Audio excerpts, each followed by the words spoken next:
Hello Black Eagles, welcome back to the Black Eagles YouTube channel for our preview for the Lyon Beşiktaş game in the UEFA Europa League stages. That is a mouthful to say always. I find it very odd to say it that way, league stages, after you just said league. Anyway, my special guest today to talk to us about Lyon is the Dutch football pundit, Jean-Paul Rison. He works for ESPN. He also writes for the Santos magazine and also is one of the hosts of the FC Afkikken show, something I've raved about in the past. If you understand Dutch, I highly recommend checking them out and subscribing to their channel. But Jean-Paul is the foremost, or one of the foremost experts when it comes to the French Ligue 1 in the Netherlands. So Jean-Paul, I am here today to talk to you about Lyon, a team that we are somewhat familiar with. We faced them in the 2017-2018 season in the Europa League, in the quarterfinals back then. It went Lyon's way on penalties, a very memorable moment for us Beşiktaş fans. But Lyon, for you, for this season, Jean-Paul, how are they shaping up? I know they had a slow start, but it seems like they're slowly but surely starting to find their way into the season. Yeah, it's very well said. The start was simply horrible. A 3-0 loss away to Stade Rennais, 2-0 home defeat against AS Monaco. So they were a little bit afraid in Lyon, like would this be the same start all over again like last year when they had only one win in 12 matches, which ended up in the sacking of Laurent Blanc first, Fabio Grosso second, and they already had their third manager in December. But yeah, things have cleared up a little bit over the last couple of weeks. Some good results, especially in Europe, which you might have noticed against the Rangers and Olympiacos. So yeah, things have brightened up a little bit in Lyon, and they are working up their way in the table, both in Europe and in France. Yeah, indeed, a good start to the Europa League campaign. Like you said, Olympiacos were beaten 2-0 at home, and then the last game, a very impressive 1-4 away win against Rangers. Malik Fofana, who I know from his time at Ghent, he really stood out. He stole the show there. We'll talk about some of their key players in a moment. There's a lot of familiar faces even for those who only know Lyon from our confrontation with them way back in 2018. There's even some faces left from that time. But let's talk about their coach first, Pierre Sage. I'm not sure if I pronounced it correctly. I don't think it's Sage because there's no accent on the E. No, it's Sage, very well. So Pierre Sage is their coach. He's 45 years old. What can you tell us about him? What type of football philosophy does he mandate? How does he have his team play? What formation does he prefer? And so on. Well, first of all, he has quite an unusual path to coaching Olympique Lyonnais at this very moment, because he only coached at lower league teams for a couple of years, then went up to Lyon as a youth coach, and slightly worked up his way inside the academy, came back as the head of the academy, and then, like I said earlier, after 2 sackings in last season, they thought they might give him a chance just for a couple of years as an interim manager, but he ended up doing so well in those short amount of time. So they offered him a permanent deal until 2026. The most thing he has changed since last December, I think, when he was appointed, they have put on some more pressure on the opponent's defense. He likes to play a 4-3-3 or a 4-5-1. You know, it's always there has been some discussions about that, which is, but it's mostly with 2 wingers, 1 striker, and playing with one number 10 who likes to close by the striker as much as he can. And that's a little bit something we have seen over the history of Lyon, which they are very famous because you already said the match in 2018. I think it was 2017 because they faced AZ and Ajax as well. Yes, it was the season when Ajax got to the final against Manchester United, so it was 2016-17, I think. You're right. Yes. I remember quite well because I was at both matches against Ajax and I was at the AZ game in Alkmaar in the Netherlands. And in between they played Beşiktaş, and if it would go the other way with the penalties, it would be Ajax Beşiktaş in Holland. So I still remember that quite well. But then they had, you already said, the familiar faces, Alexandre Lacazette, Corentin Tolisso, two high prospects back in the day, and they are back now with Tolisso playing at Bayern Munich for a couple of years, had a lot of injuries, and Lacazette played at Arsenal, who I didn't think he did that bad, but he didn't improve his game either. I don't think he really adapted.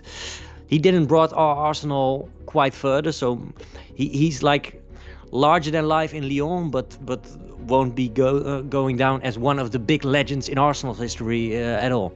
Yeah, he was one of the players that impressed in that tie back then, and he scored. He hit the post, I believe. He was a constant nuisance, and I think that was kind of the stepping stone moment for him when he, of course, made that move to Arsenal afterwards. Tolisso was very young back then. He must have been like 22 years old or something. It's a little bit a fight even between Lacazette, Ciro Immobile at Beşiktaş, two strikers who over the past decade plus in Europe have made a lot of made good impressions, were very highly touted at one point. Lacazette, someone we should still be aware of at age 33. How sharp is he still?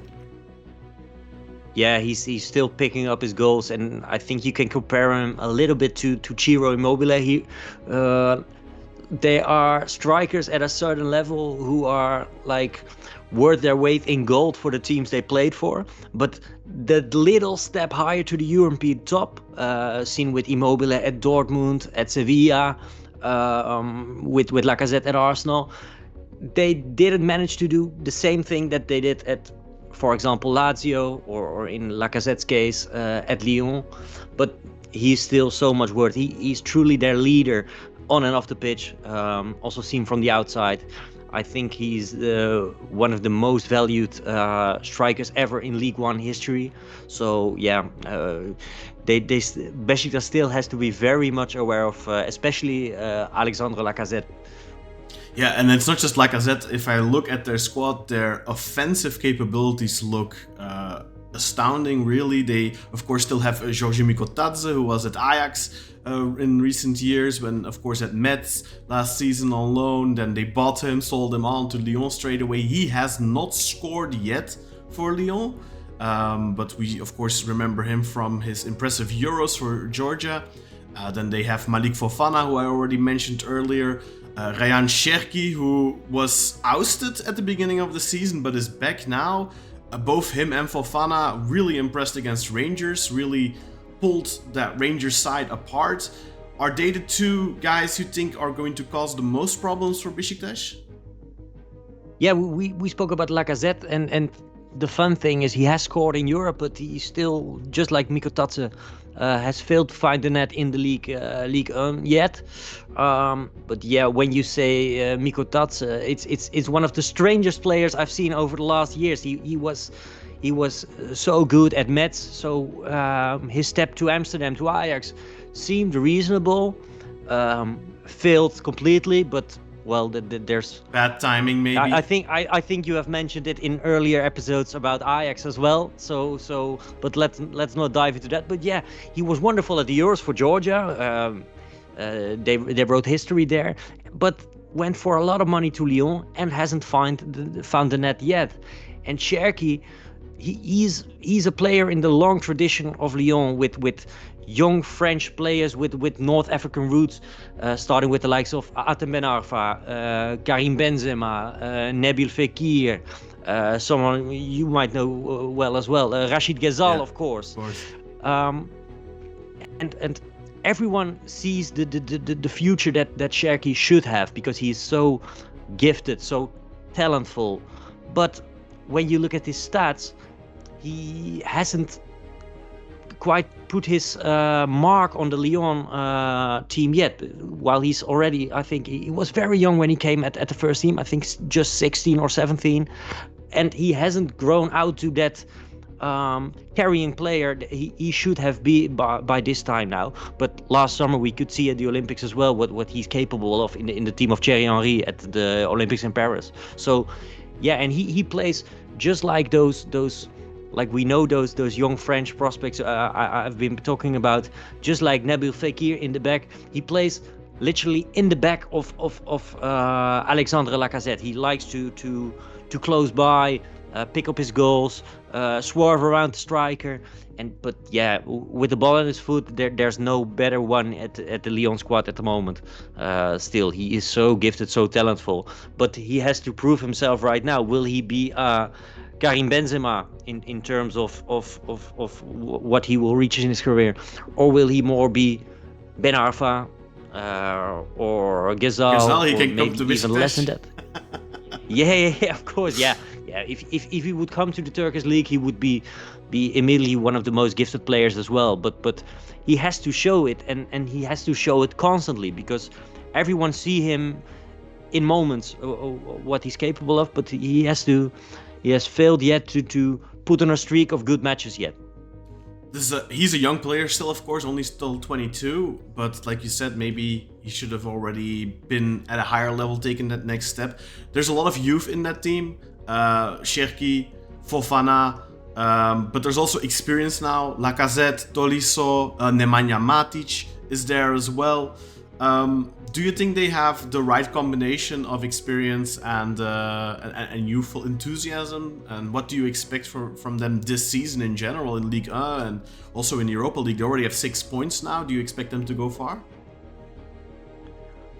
Well, it's good to point out, since the last time Lyon and Beşiktaş played each other, there has been changed so much from the top to the ultimate top. The club has been sold by Jean-Michel Aulas, the famous chairman of Lyon, who brought him from the second league to that amazing streak of 7 league titles in a row. Yeah. With Sonny Anderson. He sold the club. Sonny Anderson, there's the one I always think about is Juninho Pernambucano, who's like the greatest free kick taker that has ever lived, I think. But there have been a lot of changes in terms of managers, but also higher up in the directors of the club. And to go with those experienced players, I think over the last couple of years, they've bought a lot of experience, but most players were earning high salaries, but weren't capable anymore of giving the same they were capable early in their career. Someone like Jérôme Boateng, who is maybe one of the best defenders over the last 20 years, came to Lyon, but wasn't fit anymore. Was a lack of speed, and so a shim of his former self, basically. Very Turkish. Exactly, and they had loads of players like that, and now I think they have a good mix. They already had a good mix, but now the experienced player really proved their worth. Someone like Lacazette, obviously, but also Jordan Vertu, who is around 30, I think, has a load of experience from Serie A and from the Premier League. So I think they've managed to find their mix way better now, because I think and some of the young prospects from years ago, like Maxence Cacré, they are now 24, 20, 25, I think. So there's a lot of young players who have made a little step as well in terms of their quality. And then finally, no away support allowed in Lyon. Also, I believe PSG weren't allowing any fans from PSV in their away section. Do you know what's going on there in France? Why are they not allowing away fans anymore? Yeah, it's basically something you see all over in France, and not just in Europe, but also in Ligue 1. When you look at the most intensive matches, the most beautiful matches, I'd say, in Ligue 1, like Le Classique between Marseille and Paris, But also Lyon, Saint-Etienne, Lens, Lille, the bigger derbies aren't played with away fans at all anymore, unfortunately. And their excuse to disallow fans from Beşiktaş right now, or PSV, or last year Ajax in Marseille, they had the same thing. And the excuse from local authorities is our police is too busy with the current ongoing threats. Actually, since the attacks on Paris in 2015, we don't. Well, they try to sell it as we can't offer the Beşiktaş fans the protection they deserve, the well-willing Beşiktaş fans. And on the other hand, they seem to pick up every little inch, every little incident that happens in the past. Like last year, there were some unusualities with Lens PSV. No big disruptions, no great riots. But they say, yeah. So it's a higher risk. We need police. We can't offer that. So it seems like they have found a little bit their stick to hit fans and to leave them out for these kind of fixtures, and that's a great shame, I think. Yeah, I mean, I do kind of understand that. Of course, last time that game, if you remember, it started with like 45 minutes delay or something, because I think some Beşiktaş fans threw fireworks. And I think it ended up in the Lyon sections, and they stormed the pitch because of panic. There was also brawls going on, and invasions of the Beşiktaş section was invaded by some Lyon hooligans who, of course, have their fair reputation. So there were, they did. Yeah, so there was some stuff going on there for sure. I do kind of understand it to an extent. I think it's a pity for those people who love making those European trips, which are still some of the best. I think you as of all people know how amazing it is to travel around Europe, and if you can do so following your favorite team, it only makes it more beautiful, I think. So it's a shame, really, for those people who love doing. It is, but also on the other hand, like I think when you have an amazing away section for Beşiktaş fans, you know way more better than I. Turkish fans will always come in. So at least give them in their own section. I think it's safer for anyone, for the Lyon fans, for the Beşiktaş fans, if you give them their own section, if you know they will be in the stadium and they won't swerve around the city of Lyon by night or something like that. So, and yeah, if this was the only match they would disallow fans to come, then I'd say, okay, point taken, especially because what you told me about the riots 7 years ago. But you have to put it in the bigger picture. It's a kind of French way dealing with things like that. And to be honest, French have proven themselves, which I say sarcastically, with organizing big matches over the last couple of years. I've been to Marseille Feyenoord 2 years ago, which was like mayhem. We've seen the Champions League final in the same year in Paris with fans storming the Stade de France and Liverpool fans running for their life. So you have to put it in a bigger picture. Apparently the French aren't that good in organizing things like that. It surprised me that the Olympics went that well, but yeah, it's at the end of story, it's a shame that there won't be any fans of Beşiktaş, because I was at the Ajax Beşiktaş game 3 weeks ago in Amsterdam, and it was a great atmosphere from both sides. So there were some little incidents in the city, but in and around the stadium, it was an amazing atmosphere from both sides of fans. Yeah, I didn't hear anything really about incidents there. I know there was some big incidents in the Twente Fenerbahce game, but I didn't really hear anything about the Ajax game. Of course, it went well for the home side, so maybe that helped. Yeah, there wasn't. Obviously, I spoke to you about it right after the match. Beşiktaş really disappointed me. Yeah. I'm not an Ajax fan. I tried to go in neutral as well into those games.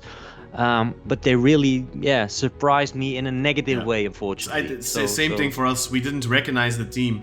If you then see the game we played against Frankfurt, we lost.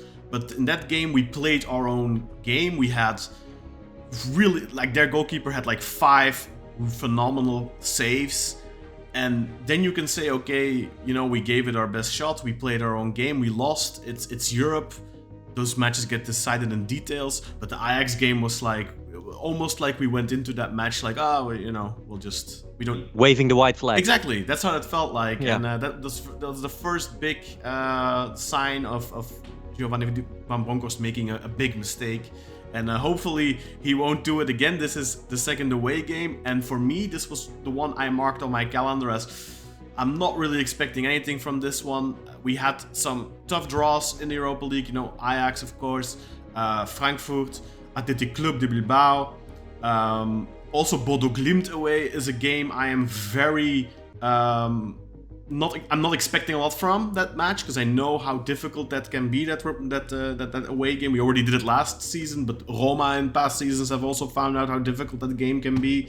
They are a fantastic team with a great coach. But Lyon, even though they started the season in a bad way, still for me it was a game we were making a preview at the beginning when the draw was done, and I was being very optimistic and I think we can beat Ajax, I think we can get a point against Frankfurt, and so on and so on. But Lyon was the one game that I marked as, no, we're losing that one.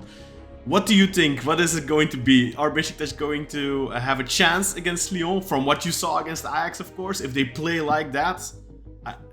What do you think? If they play like that, they will lose against anybody, I'm afraid for you.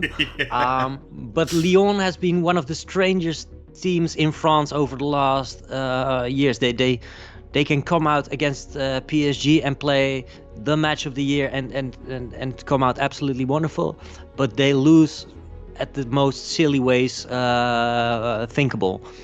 I think overall Lyon has more quality, but I think it will be more of a football match. It should be more of a football match than they played at Ajax, because if Beşiktaş can play up to their own level, it should be a good match, and they aren't without any chance to against Lyon, who are improving this season, especially in Europe, but aren't an unbeatable side at the moment. If anything Beşiktaş need to do to get away with a result from there, what would you say are Lyon's biggest weaknesses, and what do Beşiktaş need to try and exploit? That's difficult. I wouldn't call out some great weaknesses. I can remember when the in the 2070 match they were very weak at their center backs. Maybe their if Beşiktaş can, but you know the squad better than I do, maybe if you can take the spaces behind Nicolas Tagliafico and Ashley Maitland-Niles, who can sometimes leave a little space down there, you should use that. And maybe at the midfield, we spoke about Tolisso in the past. Lacazette came back to Lyon and went on with what we'd known of him, picked up the same level. Tolisso has picked up so many injuries over his years at Munich, and I don't see him as the same player, as the world champion he is. So I think the best thing to do for Beşiktaş, they don't have to be impressed about the names they will face in this match, because there are some great names in that squad, 2 world champions with Tagliafico and Tolisso, but none of the players are in their prime right now, I think, if you look at the Lyon. Yeah. So basically the opposite of what Beşiktaş did in Amsterdam. Don't show too much respect to the opponent, play your own game, be gutsy, and just try and get away with a win or a point or whatever, but play your own game, I think, is the most important lesson that we especially took away. Yeah, and like you said, watch out for Malik Fofana, who made his international debut last week against Italy for the Belgian national team. Yeah, he's one of the biggest prospects of Lyon right now. Yeah. I think they will play with one striker.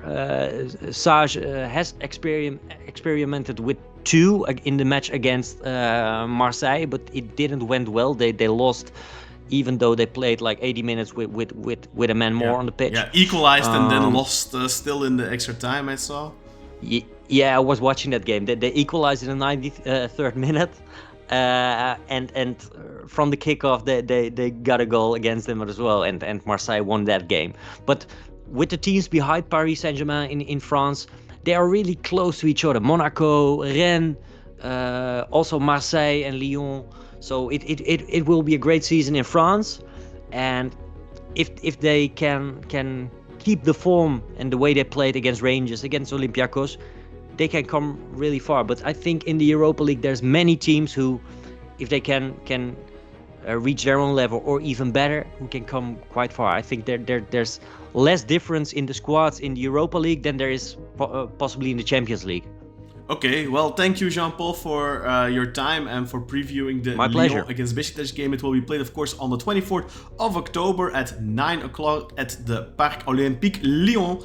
You can watch it, as always, on TRT1, which you can also watch on Tabi, which is the digital app from TRT. And if it is geo-blocked, a VPN works. So thank you very much for watching our preview on this match. Don't forget to like, comment, and subscribe. And if you want to support us on Patreon, go to patreon.com/Beşiktaş podcast. Thank you. Bye-bye.